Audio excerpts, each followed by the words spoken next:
Então, vamos lá, gente. Vamos lá. Então, como eu já estava, né, falando, e a gente teve esse probleminha, eu vou retomar para o nosso slide. Bonitinho. Então, né, para os amigos que não estão participando, que estão teimando em não participar, nós vamos falar hoje sobre o capítulo 5, página 34. Gente, participa, vocês não sabem que estão perdendo. As meninas estão aqui, ó, só na resenha aqui conversando. Né, não, meninas? Falem aí. É sim, estamos aqui só conversando com nossa família. Pois é. Só matando as saudades. Então, vamos. E aí, a gente tava revisando, né? Vamos revisando a parte de banho. A gente falou que o banho de banheira é o banho mais indicado para o bebê, né? O banho de aspersão ou chuveiro é aquele para o adulto que consegue ir e tudo mais. E o banho de. Gente, vejam só a questão do microfone para não ficar muito barulho para o pessoal que está assistindo. Vocês podem botar off o microfone e na hora que quiserem falar, vocês colocam. E então, para a gente terminar a nossa revisão, lembrem-se disso. Nós temos aí, o que a gente viu no conteúdo passado, nós temos 3 tipos de banho. De aspersão ou chuveiro, banho de banheira, que é para bebê, e o banho no leite, que é o que a gente vai fazer prática, vamos revisar, dá tudo certo. E aí, o que é que a gente vai ver? Então, hoje, nós vamos conhecer os tipos de feridas e os tipos curativos que podemos realizar em cada ferida. Nós vamos fazer isso no nosso próximo encontro. Então, a gente vai trabalhar hoje os tipos de feridas, certo? Principalmente os graus dessa ferida e depois a gente segue com o curativo. É muito importante, ó, o que está aqui embaixo, entender as lesões por pressão e os estágios de cada lesão, certo? Então, hoje a gente vai focar nessa parte de entender quais são os estágios da úlcera por pressão. E aí, começo com a pergunta, quero que vocês me respondam aí. Todo ferimento, ele precisa da realização de curativo para que evite infecção? O que é que vocês acham? Não. Não precisa. Quem acha mais aí? Outra. Eu também acho que não. Também acho que não. Precisa de curativo não, só lavar o sabão. Alguém discorda das meninas? Tá todo mundo a favor? A favor. A favor, muito bem. Gente, realmente, se a gente tem uma escoriação leve, né? Alguma coisa mais tranquila, nem sempre a gente vai demandar um curativo, ocluir a ferida, fechar a ferida. Inclusive, né? Tem algumas situações que a gente se ocluir pode até piorar a situação, né? Numa queimadura de 1º grau, por exemplo, né? Que a gente pode até depois ver isso, os graus das queimaduras. Nem sempre é indicado a gente abafar. Então, nem todo ferimento vai precisar de curativo. Mas esses que a gente vai ver hoje, né? A maioria deles vão necessitar de um curativo. E a gente vai precisar saber manejar esses curativos. Então, nosso grande desafio hoje é saber fazer isso. Primeiro, classificar. E no próximo encontro, fazer o curativo. E aí, ó, nós vamos aqui falar da lesão por pressão, né? Trouxe aqui várias fotos de vários tipos de lesão por pressão. Quando a gente fala de lesão por pressão, gente, esse nomezinho, vocês acham que é o quê? Significa o quê? São pessoas que, tipo, estão acamadas e fica só na mesma posição, aí vai criar uma ferida. Exato. No local. A grande causa maior das lesões por pressão é isso que você falou. Muito bem. Mas aí aqui a gente tem muito também outros fatores. A parte alimentar, nutricional, né? O fumo, o cigarro influencia muito. Então, hoje nós vamos conhecer para além disso. Todo mundo sabe esse conceito. Eu sei que se ficar acamado muito tempo na mesma posição, vai criar ferida. Mas o que é que também aumenta o risco de ferida? Existem outras coisas. Mas primeiro vamos então entender o que é uma lesão por pressão. O nome já diz, lesão por pressão. Então, é uma pressão que vai ser ali exercida por alguma superfície naquela parte do corpo do nosso paciente. Principalmente nos locais em que ele vai ficar lá muito tempo deitado naquela posição. Então, aqui na orelhinha, estão vendo a orelhinha aí da senhorinha? Sim. Com certeza, essa é uma lesão por pressão de uma senhorinha que fica muito deitada de lado. Ela gosta de deitar de lado e aí fica nessa situação. Mas nem sempre as senhorinhas vão deitar de lado. Tem umas que vão deitar em decúbito mesmo, ventral, né? Ou decúbito dorsal, depende do jeito, do modo que elas gostam. Então, dependendo do modo que ela fique mais, a gente tem aumento dessas lesões, certo? Então, o que é, se a gente fosse definir o que é uma lesão por pressão, é uma lesão causada pelo contato direto com uma superfície de maneira prolongada, certo? E o que é que isso acarreta? Acarreta falta de circulação nessa região, porque os vasinhos de sangue que estão aí nesse local, eles vão ser todos comprimidos, vão ser apertados aí. Alguns deles até são destruídos, são tão fininhos, tão sensíveis, que são destruídos por essa pressão que a cama, que o travesseiro, que o lençol está fazendo. E aí, como destrói a região, aquela região ali vai ter deficiência de circulação. Não vai chegar mais sangue ali naquela região. E a gente sabe que toda parte do nosso corpo, para se manter viva, precisa de sangue, né? O sangue, gente, é responsável por levar o quê para os nossos tecidos? Oxigênio e nutrientes. Sabiam disso? Não sabia não. Pois é, o grande barato do sangue, né? Deixa eu só voltar aqui para vocês me verem.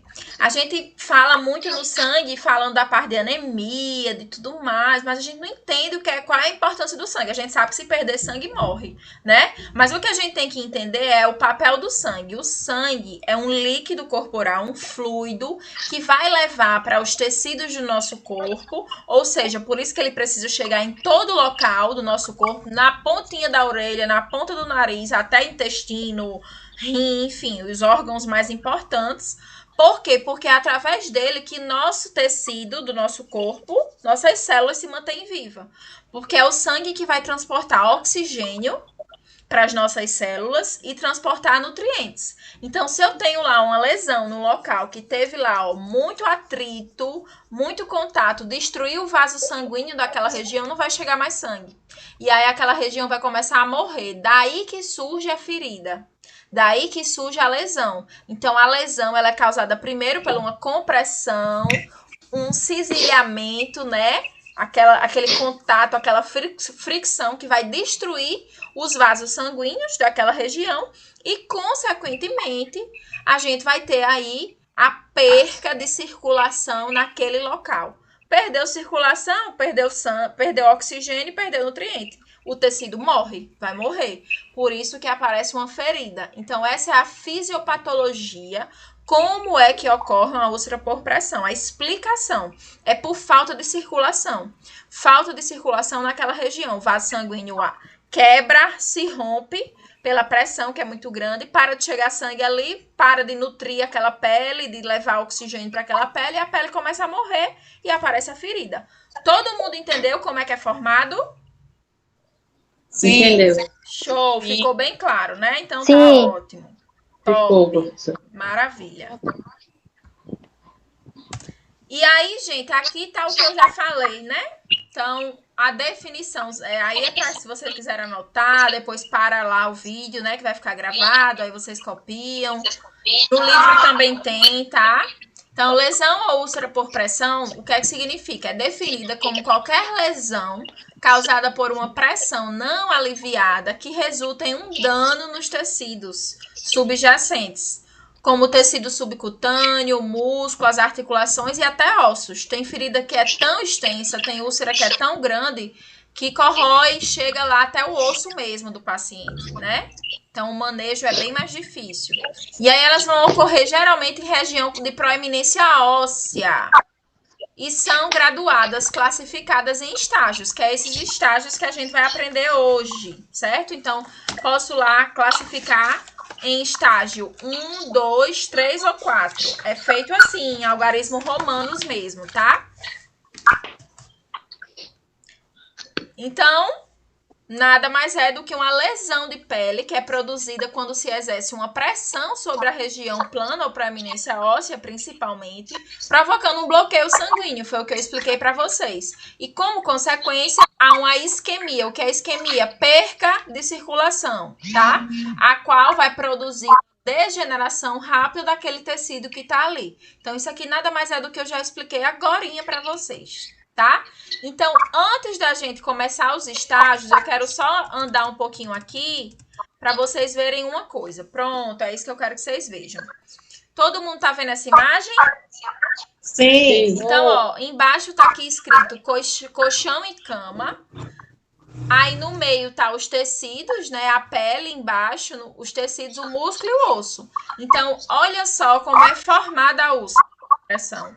O colchão ou a cama faz pressão para cima, comprimindo ali a região. E principalmente onde vai ter o osso, onde vai ter proeminência óssea, o osso empurra para baixo, que é o peso do corpo, né?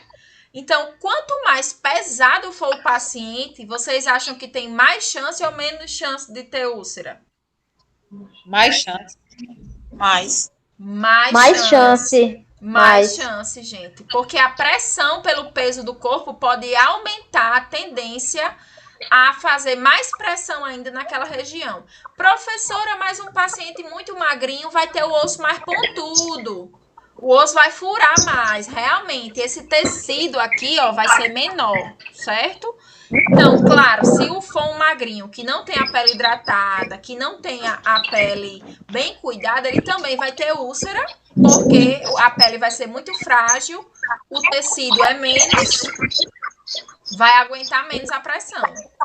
Mas o gordinho, né, o obeso, ele tem muita chance também, porque a pressão do peso do corpo é muito grande, então aumenta mais a chance. E aí, pressão de um lado, pressão do outro, olha o que é que vai ocorrer.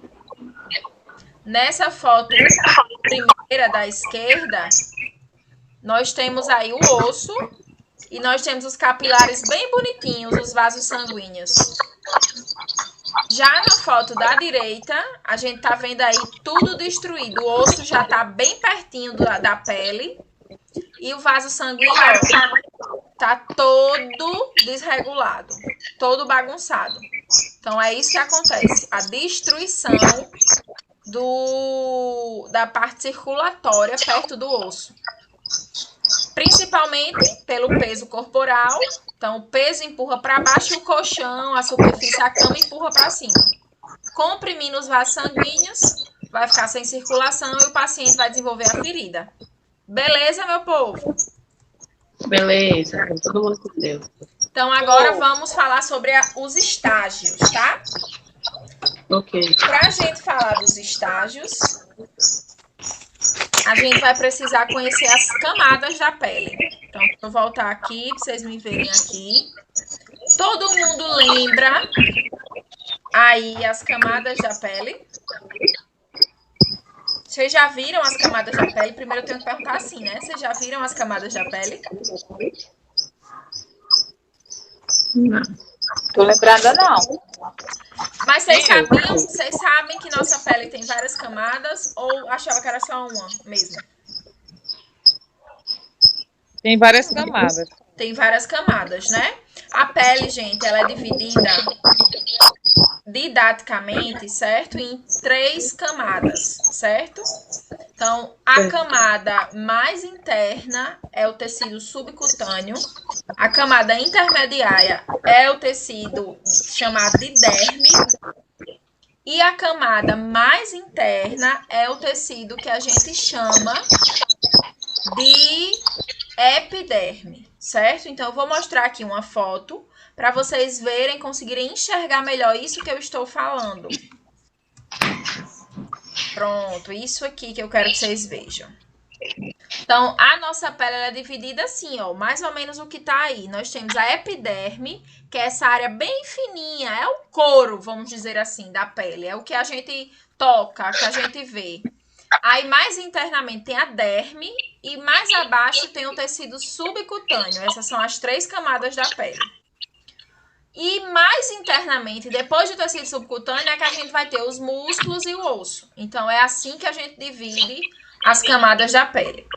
Epiderme, superficial, no meio a derme, mais interno, tecido subcutâneo. Professora, só o couro e o osso, como é que... Ah, meu Deus, essa foi boa agora. Mesmo que você seja só couro e o osso, você tem essas camadas, certo? A diferença é que a sua pele tem menos tecido subcutâneo, porque o que dá essa fofurice aqui, né, da minha, que tem demais até, é a gordura, é o tecido subcutâneo, é a camada mais interna, aquela camada que vai ser mais profunda. Então, a diferença de um magrinho para um gordinho, né, que tem pouco tecido, não é porque a pele dele tem menos camada, vai ter as mesmas camadas, mas o tecido subcutâneo, a última camada mais interna, que é aquela mais cheia de gordura, vai ser maior. Então, se eu for medir aqui meu tecido de pele com o meu vai ser dessa lapa, ó, só pele. Mas não é só pele, é epiderme, a derme, ó, e o subcutâneo bem grossinho, porque tem gordura. O seu é tudo fininho, epiderme, derme, subcutâneo. Entendeu? Tem mais no bucho. O bucho tem muita... Foi tudo pro bucho, então. Então, pra gente começar a classificar, vocês entenderam aí as camadas, e aí a gente vai ver a primeira úlcera, que é a de estágio 1. Então, a úlcera de estágio 1, gente, não é nem ferida ainda, certo? É só um local vermelho. É uma região hiperemiada, é uma região que fica vermelhinho ali e que é um vermelho diferente. Por que é diferente? Vou voltar para vocês me verem também, que eu gosto de ficar vendo vocês. Todo mundo aqui já ficou com a perna cruzada ou com muito tempo numa posição quando tira fica vermelho? Já viram isso? Sim. Pronto. Até quando a pessoa dorme fica, quando dorme demais. Nunca ficou não assim? Eu já. Eu fico Quando muito. dorme demais fica. Geralmente, inclusive também, acontece quando você cruza a perna, às vezes fica dormente a perna, você tira e fica lá mais avermelhado, o contato, certo? Só que aquilo ali ainda não é uma úlcera. Por quê? Porque o vermelho desaparece. Quando eu sei que é um vermelho de úlcera e quando eu sei que é um vermelho porque alguém bateu ou porque tá irritado. Porque lá na da úlcera a gente vai apertar, comprimir ali onde tá vermelho e não vai sumir a vermelhidão. Ou eu vou trocar de posição o paciente, então tá bem vermelho aqui o braço, que ele ficou dormindo assim, ó, o dia todinho. Aí eu retiro o bracinho dele, faço uma massagem, troco ele de posição. Com meia hora, 20 minutos eu olho. Quando eu olho, já é para ter sumido o vermelho. Se ainda tiver vermelho, mesmo você mudando ele de posição, tirando a pressão que estava em cima, aquilo ali já é uma úlcera de grau 1. Então, na úlcera de grau 1, gente, não tem ferida ainda, não é ferida. É só uma hiperemia, uma vermelhidão que não sai, que não melhora. Ou seja, já teve vaso sanguíneo que se rompeu. Já tem vasinho ali que foi rompido por causa de muito tempo naquela posição. Por isso que tá vermelho. Porque já rompeu o vaso, mas ainda não tem a ferida. Porque não foi tão extenso, não tá tão grave ainda. Então, quando a gente classifica as úlceras, a gente imagina que úlcera é só quando já tem a ferida, quando já tá lá aberto, né? Mas não, é importante que a gente saiba que se o paciente ele estava numa posição, na hora de trocar a fralda, retira a fralda e vejo que ali, no bumbum, onde estava ali, principalmente naquele ossinho do meio, onde a gente fica sentado, deitado ali, que fica muito roçando, tá vermelho, muda de posição, continua vermelho, aquilo já é uma úlcera de grau 1, certo? Então, a gente já classifica como uma úlcera. É essa aqui, essa foto que eu trouxe para vocês, ó. É como se fosse um machucado, um vermelho, mas um vermelho que não some. Aqui não tem ferida. Então, aqui a gente não trata ainda com curativo. Não precisa fazer curativo em úlcera de pressão, grau 1. Aqui a gente vai apenas adivinhar. O que é que a gente faz aqui? O que é que vocês acham? Não deixar muito tempo no mesmo local. Trocar de posição e hidratar a pele. Então, aqui é uma úlcera que a gente vai tratar como? né? O tratamento a gente vai ver mais no próximo conteúdo, mas já para ir adiantando. Aqui vocês vão hidratar a pele. Então, passa hidratante, né? Passa um óleo de girassol, faz uma massagem e não deixa o paciente naquela posição para não piorar e não agravar e não abrir. Mas já sabe, ficou na muita posição, trocou o paciente de posição, não some o vermelho, aquilo ali já é uma úlcera de grau 1. Por que já é úlcera? Porque já faz isso aqui, ó. Já causa lesão na epiderme.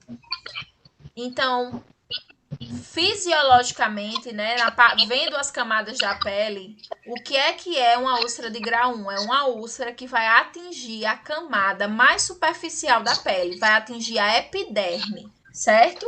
Então, inclusive, se vocês quiserem aí anotar no livro de vocês, na página 35, tem aí um resuminho dos estágios de úlcera por pressão. Estão vendo aí? Tô vendo. Pronto, onde tem aí estágio 1, tá aí, ó, edema.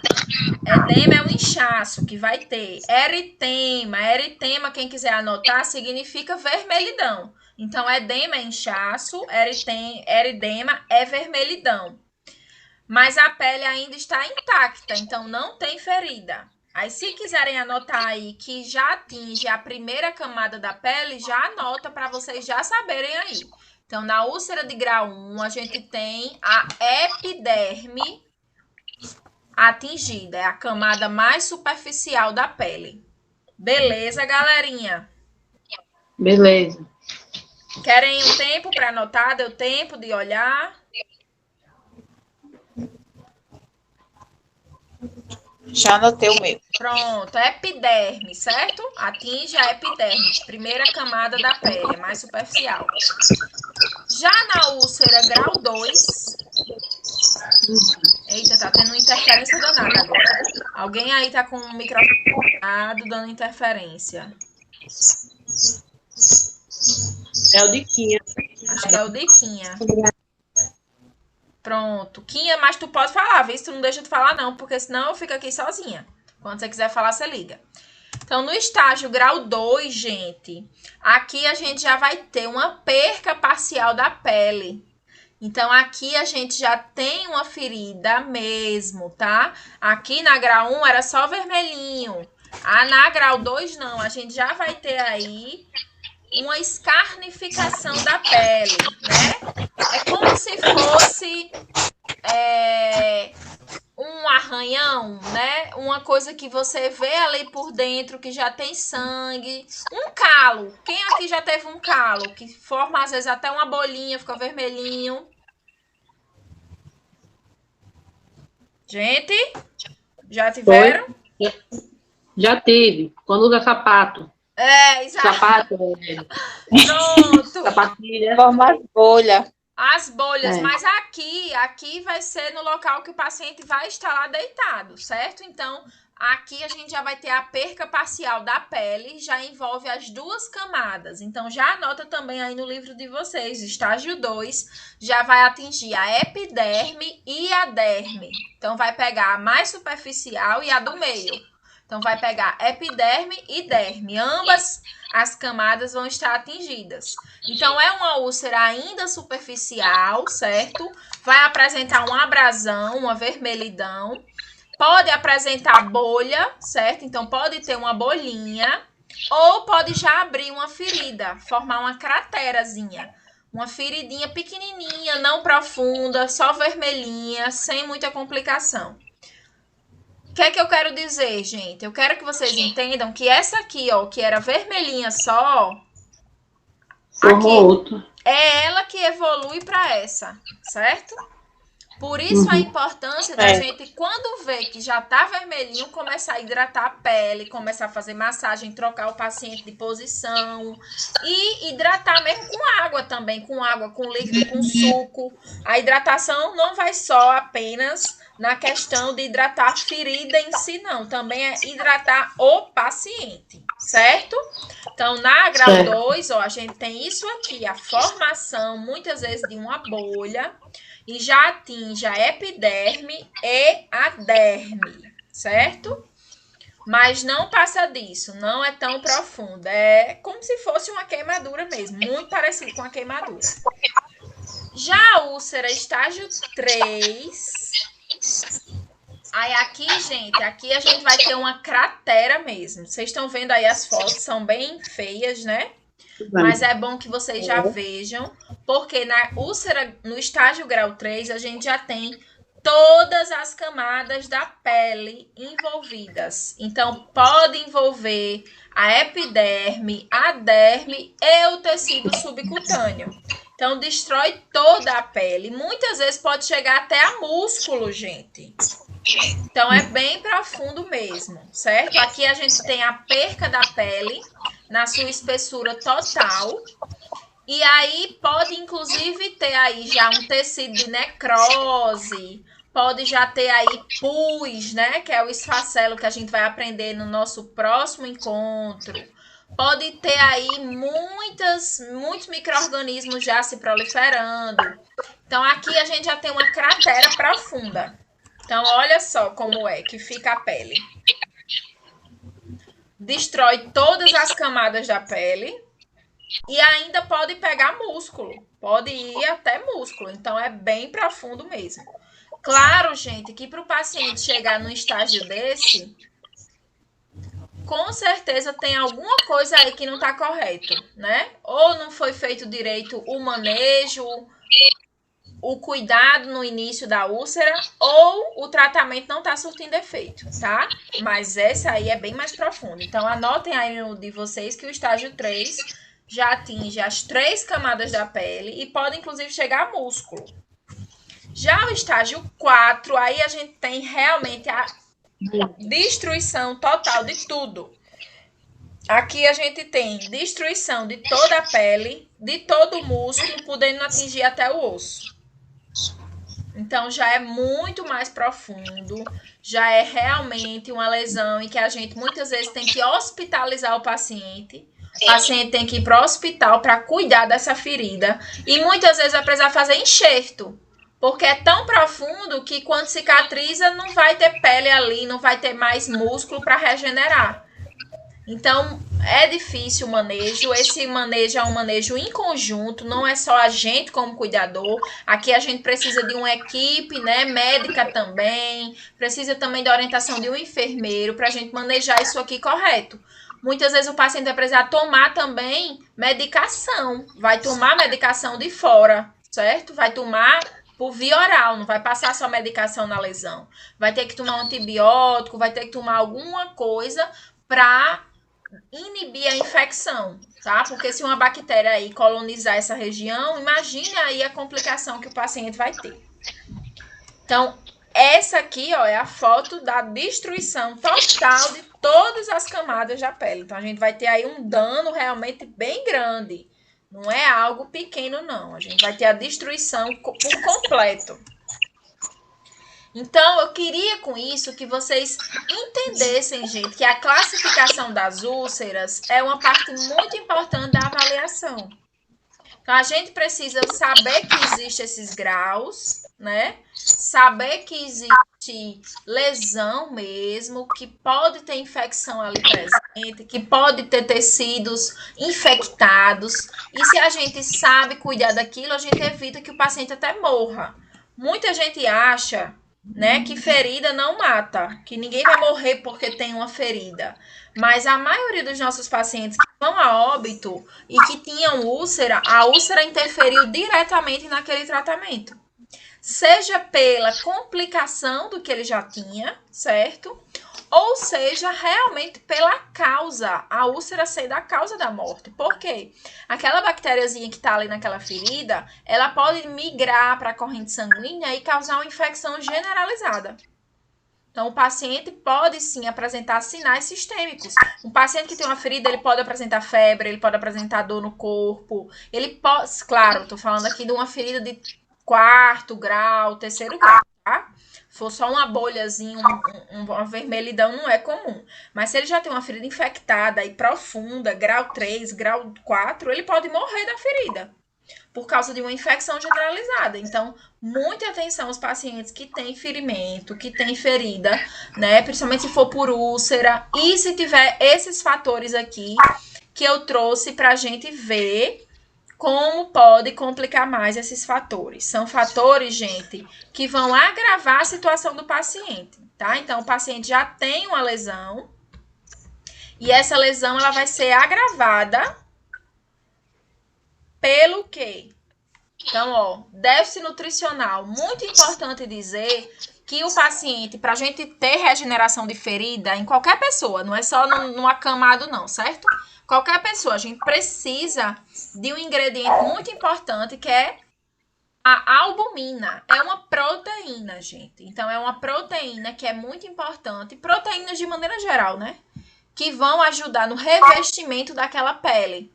Então, se a gente tem lá destruição por causa de uma ferida e o paciente não tem uma nutrição adequada, não ingere quantidade de proteína adequada, esse paciente ele vai ter mais dificuldade de cicatrização. Quando eu falo de proteína, gente, quais são os alimentos que têm proteína? Feijão, Feijão tem, mas outros, vamos lá.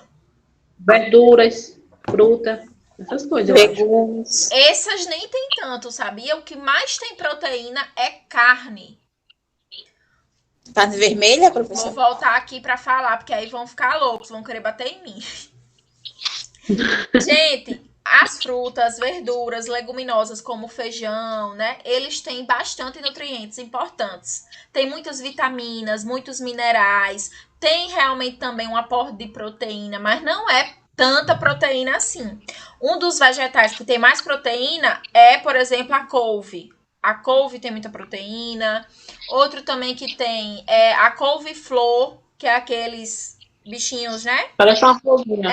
E o ovo, professor? O ovo? Ovo, maravilha, eu vou falar dele. Espinafre, certo? Então, geralmente, as leguminosas que têm uma cor mais escura é que tem...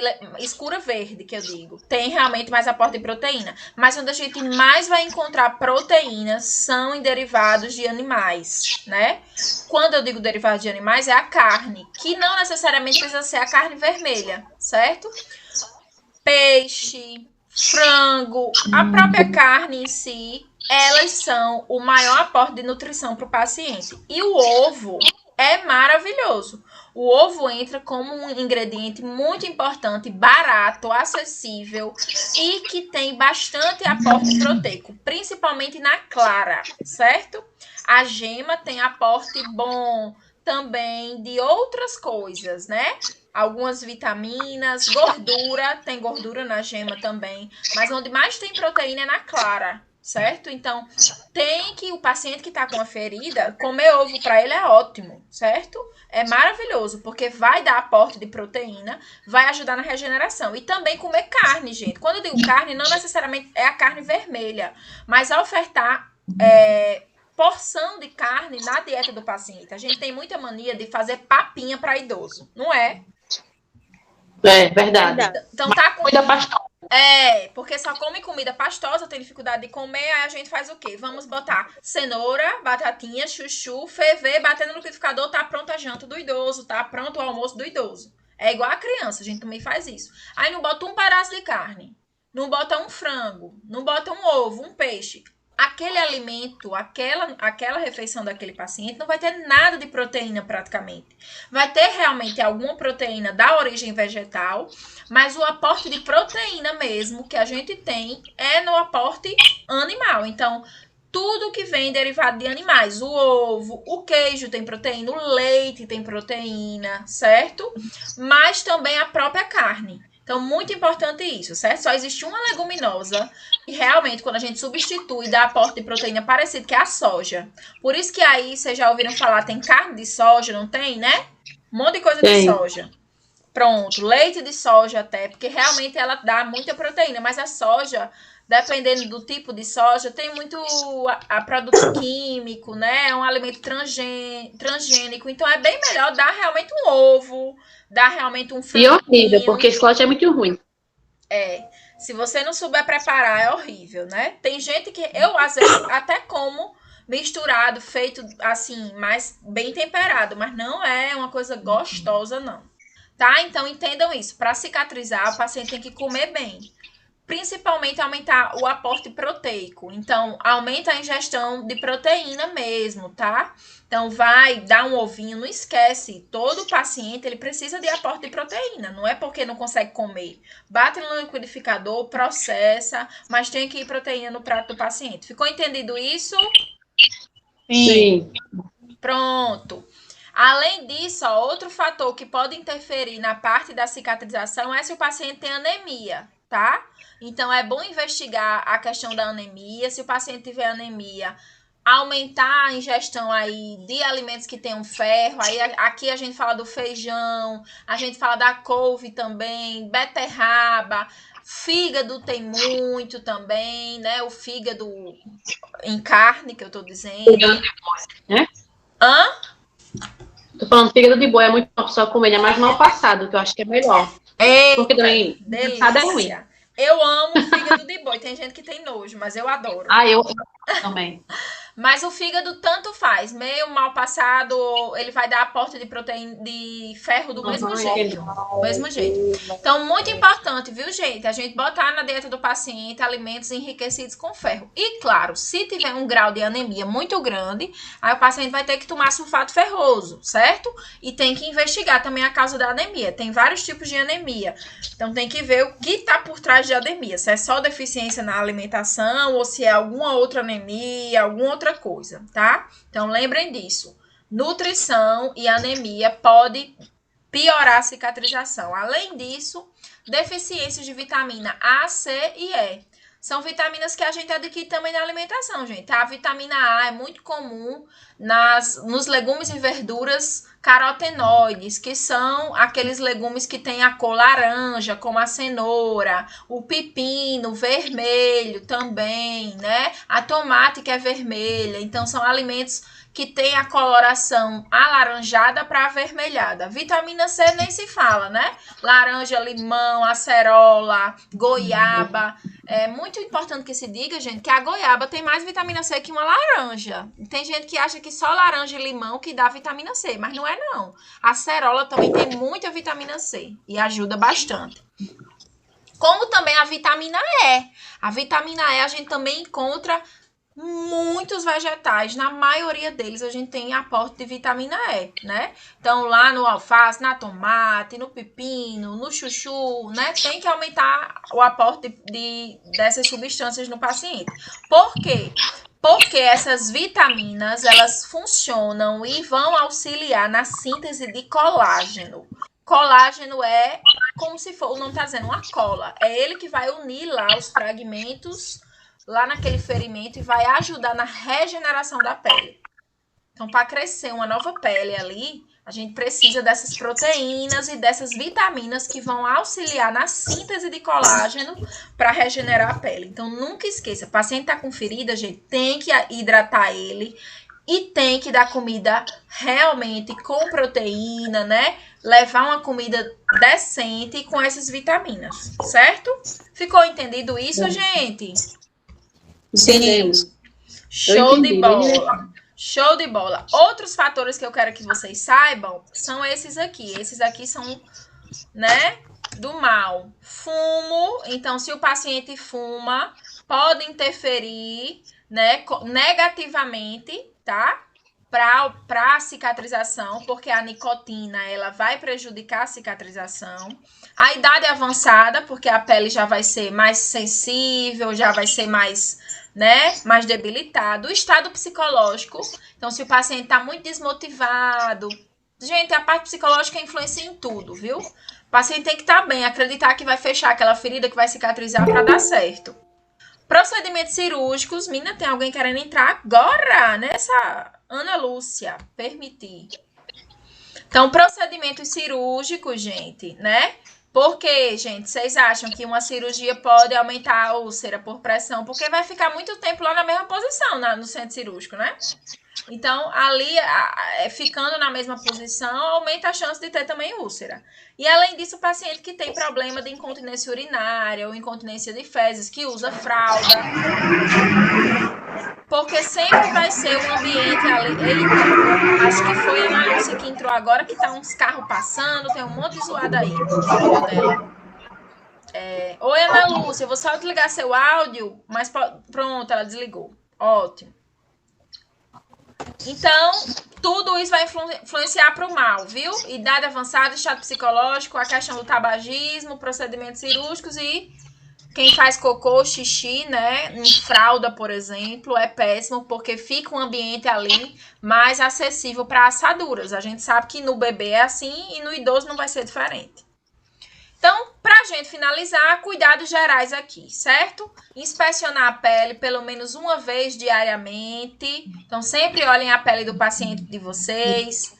Individualize a frequência do banho. Então, se você tá vendo que tá muito quente, né? O paciente tá suando muito, o suor pode sim também aumentar a chance de fazer ferida. Se o paciente tá muito agitado, evitar água muito quente, porque a água quente resseca a pele da gente, tá? Então, aumenta o risco de feridas. Evitar fricção excessiva, ou seja, ficar esfregando com a bucha, né? Muito forte a pele do paciente. Use muito hidratante, gente, muito mesmo, para minimizar esses fatores, certo? Também um posicionamento adequado, técnica adequada de banho, que a gente vai fazer a prática de banho no leito, movimentos de transferência, sempre mude o paciente de posição, mesmo aquele paciente que ainda ande. Você vê que ele fica muito na mesma posição, bora, seu João, vamos dar uma caminhadinha, o senhor tá sempre sentado aí desse jeito. Então, tem que intervir, tem que falar sobre isso, tem que ajudar. Pode usar óleos, lubrificantes, certo? E institua um programa que você possa estar ali sempre de olho. Quando eu digo programa, é você ficar ali de olho no paciente, fazer um caderninho para anotar. Olhei de manhã, olhei à tarde, checar, olhei à noite, organizando o meu trabalho ali para saber que eu inspecionei a pele do paciente. Porque às vezes, gente, o paciente passa o dia de fralda, né? Passa o dia aí deitado e você não olha nem o paciente, só na hora de trocar.